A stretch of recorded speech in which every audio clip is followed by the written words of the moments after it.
7 seconds back. Well, ever since they've left pit road for these green flag pit stops, Todd Bodine has been outrunning Kyle Busch. The 88 has blown up, it looks like. We see smoke out of the back of Matt Crafton's truck. Will that result in a caution flag? Yes, and the caution comes out. That will bunch the field up. There are 17 on the lead lap. That will mean we'll grab Aaron's lucky dog. That'll put 18 on the lead lap when we restart, but the 88 of Matt Crafton will probably drop out. Like we said earlier, he was leading the points after 8 races a year ago, down in 7th coming in here to Michigan, and certainly this will hurt that as well. So tough year for Matt Crafton so far. On the other hand, his teammate Johnny Sauter, he's having a great year. He's off to a great start. And Austin Dillon was right in front of our leader, Todd Bodine, so he will remain on the lead lap, does not have to utilize Aaron's lucky dog and start at the back of the pack. He can start wherever he lines up. Well, and he did a great job of making sure he got to pit road, like I said, and didn't make any mistakes. You got to get down to that pit road speed and maintain it all the way down pit road, so good job by the rookie. Gloves just came off of Matt Crafton, and it looks as though they're going to push him behind the wall. So a very unfortunate end of the day for Matt Crafton. And a great day for, or at least a great lap for David Starr, because he gets the Aaron's lucky dog. And He's gets a lucky lap dog. Look how friendly that dog is. He's just wanting to give something away. That smile and David Starr's smile look a lot alike. Very similar. Very similar. And Jason White has a big smile, too. We're just some happy people. Not too happy Matt Crafton, as he'll get pushed back into the garage, and his day is done. The VFW 200 continues on speed when we return. The NASCAR Camping World Truck Series on Speed is brought to you by Camping World. Visit Camping World for all your service, maintenance, and collision repair needs. By Wall Trimmers, now with the power of lithium ion. Go to walltrimmers.com. And by Royal Purple, the performance oil that outperforms.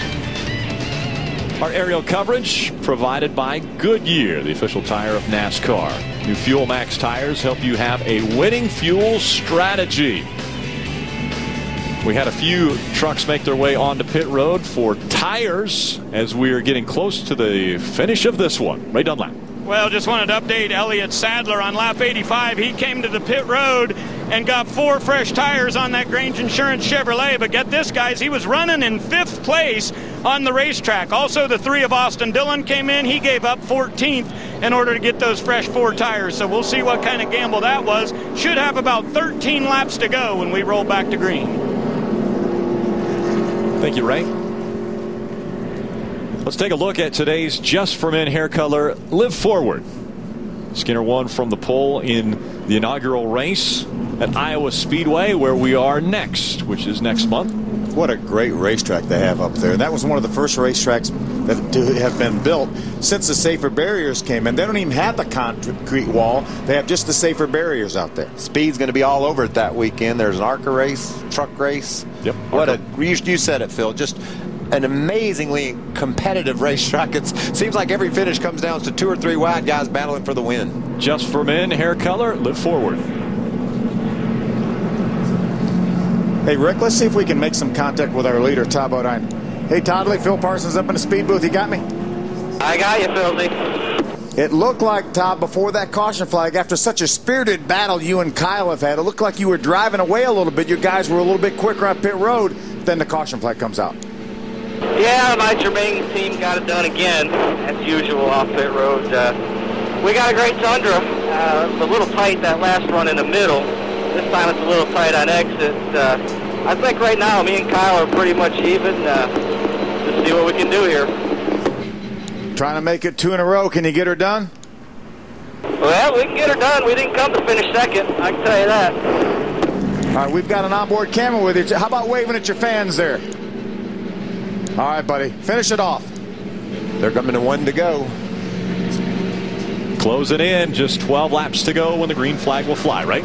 You know, Rick, I was just looking back at some information. In 2005, this 30 team in Germain Racing won 3 in a row. They won at Texas, Phoenix, and Homestead.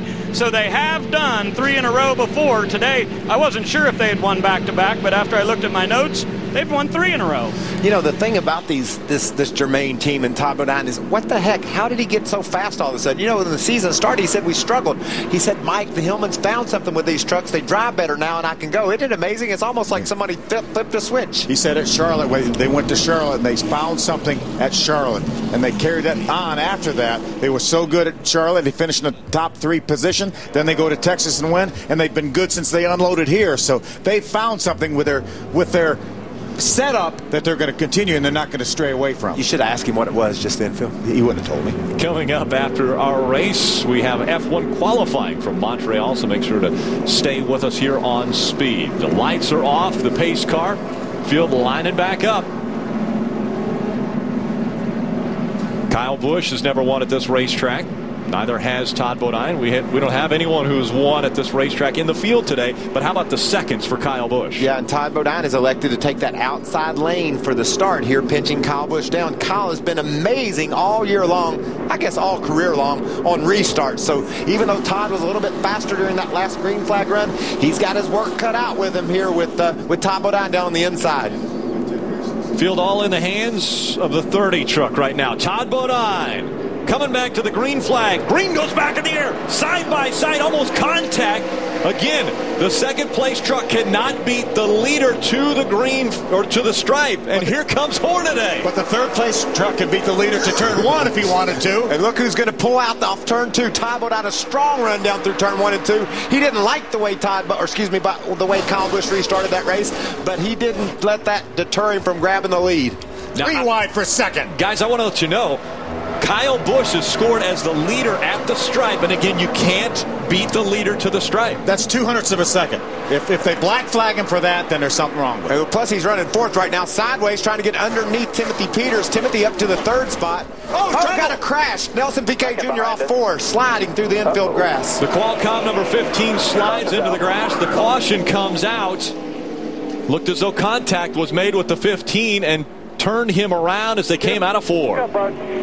Yeah, they were very heavy traffic right there that Nelson Piquet Jr. was in the middle of. Man, he almost hit that southpaw, Phil. Sometimes when you're good, you get lucky. And in this case, he kind of slid through the infield grass, missed the end of that pit wall by inches, and he's going to get to finish this race. Continues to impress, even though he impressed me that way backwards. Doesn't look like any damage. Yeah, we heard Cowboy tell him, just make sure you turn your radiator fan on because you probably have some grass up in those. See if we can take another look at it. He's on the inside. He makes contact with one of those white trucks and then just shoots him down to the inside. Watch this into pit road here. I mean, pit wall. Close. Wow. That would have tore the whole front end of that truck off. That would have absolutely taken the front end of that truck off. Let's see if we can see again. He's down on the inside of... Looks like Justin Lofton in the 7 truck. Justin does a nice job of straightening that truck out. Heck of a job. And I know what Nelson Piquet Jr. is doing right there. He's got his neck turned to the right, looking at the end of that wall, thinking, oh, no, please don't hit that. Please don't hit that. There's another view. You see him. He got a little bit loose and had to chase it up the hill a little bit. Wow. Boy, Justin does an amazing job. A great job. As well as James Busher in that black truck, number 31, to avoid him. I can't believe he didn't hit that wall. That was amazing. Todd Bodine says, I don't need that. That was a... Well, it was virtually a dead heat on the restart, by the way, with Kyle Busch and Todd Bodine when they crossed the stripe. So NASCAR didn't even look at that. But that little slide there will put them side by side once again for the next restart. It's going to be Eric Almirola running in the second position. Krista. Nelson Piquet, the team taking 1 round of wedge out. They needs his car freed up just a little bit. Cowboy Starlin, the experienced crew chief, telling him, just wait. We just want to make sure we get everything cleaned off. Take a look at it. 4 tires. Nelson Piquet came on the radio and said, I just need a little front grip. I'm a little tight. And then said, it wasn't that bad, right? Hey, Krista, the truck that Kyle Busch is driving today, he used to win at Nashville. The truck that Eric Almirola is driving today, he used to win at Dover. The truck that Todd Bodine is driving today, he used to win at Texas. But here's the important information for Todd Bodine. Do you take the inside or the outside? They determined where Kyle Busch would line up. If he lines up on the outside, that would put Kyle right behind him. If he takes the inside, that puts Timothy Peters behind him. So I look for the 30 to go to the inside. I look for the 30 to go to the outside. Keep that. Make sure to make sure whatever Kyle Busch does on the start, he can take advantage of that. You talk about what Kyle Busch can do on the start. I think the Hillmans had the same question that I had. You can't beat the leader to the stripe. And again, Phil, you mentioned it was 2/100ths of a second. It was virtually a dead heat, and so NASCAR really didn't even look at it. If it would have been obvious where Kyle Busch beat him by a fender or half a truck, they would have said something, I'm sure. But we take another look at this. But look at these two banging on each other. This is kind of crazy for a restart. Look at all the room Todd has up to the top. He decides he wants to squeeze Kyle Busch down, and they rub fenders right there. Now, the other thing is the restart area.